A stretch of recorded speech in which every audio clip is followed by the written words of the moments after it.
Here's almost everything you should know about the Dvorak Cello Concerto.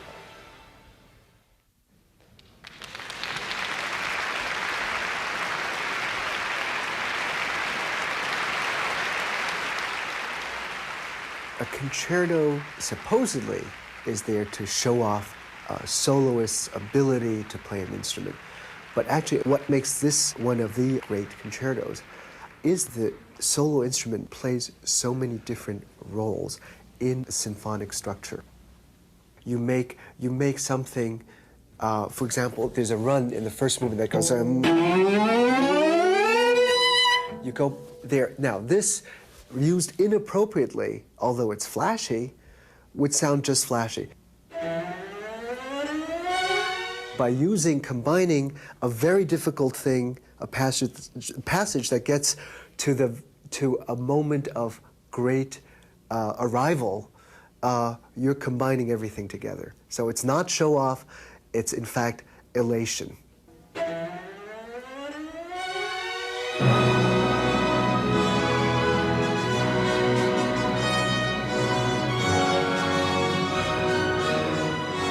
In the beginning, we're listening a little bit like the way we do in a symphony for the thematic material, but we also know that even a bad composer has at least one great stroke in a concerto, and that's bringing in the solo instrument.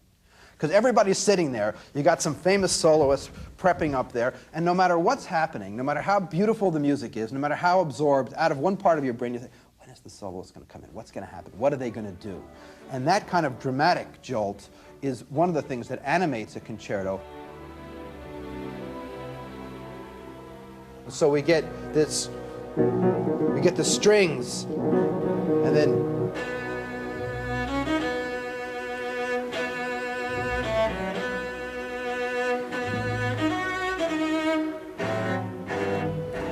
nobody has written such a thing. Dee-da-da-dum, dee-da-da-dum.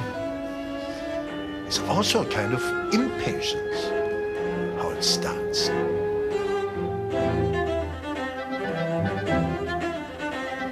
What we get is the two sides of it immediately. This kind of harsh and driving side that really can have a bite out of the strings, which Dvorak understood, and also the wonderful singing side.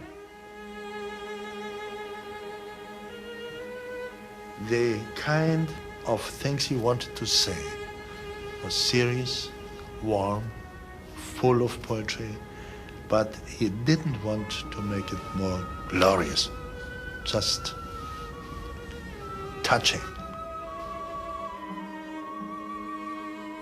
This wonderful second theme appears first in the horns.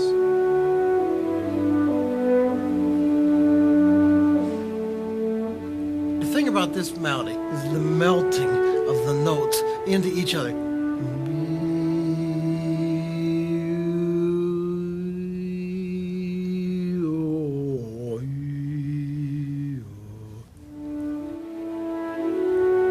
Usually in this piece, you hear the horn player breathe in two different places. And one time I bought this record, and the horn player starts playing the solo. He gets to that first place. He's supposed to take a breath. He doesn't take a breath. He gets to the next place where he doesn't take a breath again. You get to the third and last place where you might take a breath, and he doesn't take a breath. I think, well, now, wait a minute. Nobody can make this thing through without a breath. Nobody. I mean, maybe some people can make it through with one breath instead of two breaths, but nobody can make it through this thing at a slow speed with no breath. So I listened to that record over and over and over and over again, and I finally found where he had his assistant first horn play two notes while he took his breath, so that you got this illusion that it went from beginning to end with no breath. And it was, I'm telling you, it was so dramatic that, I mean, there was just no question that from that time forward, that was the way I was going to do it.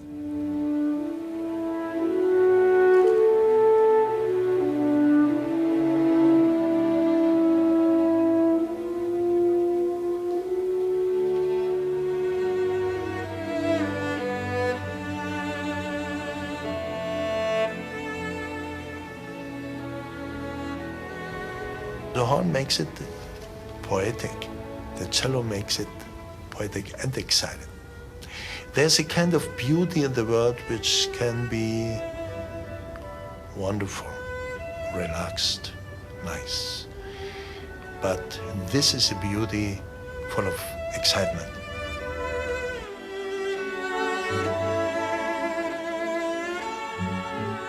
There's an enormous desire to be expressive.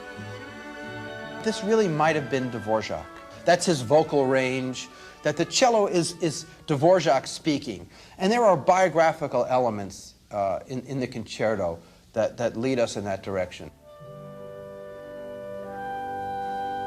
Dvorak fell madly in love with Josefina Chermakova, who he was teaching, proposed to her, and she rejected him and married Count Kaunitz. And he eventually married her sister, Anna. But there is some evidence that he was really deeply, deeply in love with her, in some way, for his entire life. I think it was a part of the strength of this music comes from kind of homesickness.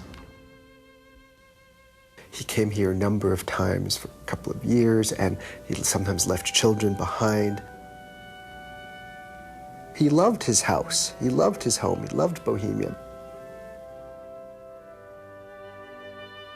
When he was a young man, he wrote a group of songs called the Cypresses, which was Dvorak's sister-in-law, someone he loved very, very deeply.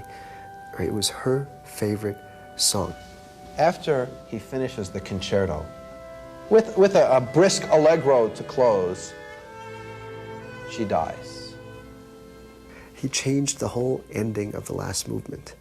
And in the very last thing that he writes, like I would say maybe 40 seconds before the end, the cello plays with the solo violin, the concertmaster plays this theme.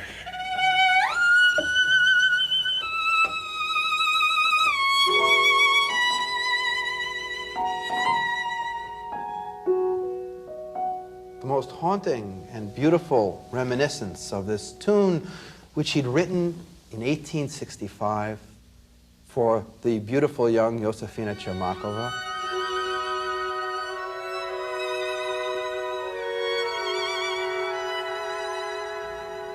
In the manuscript, apparently he wrote, "For those that know me, they would understand.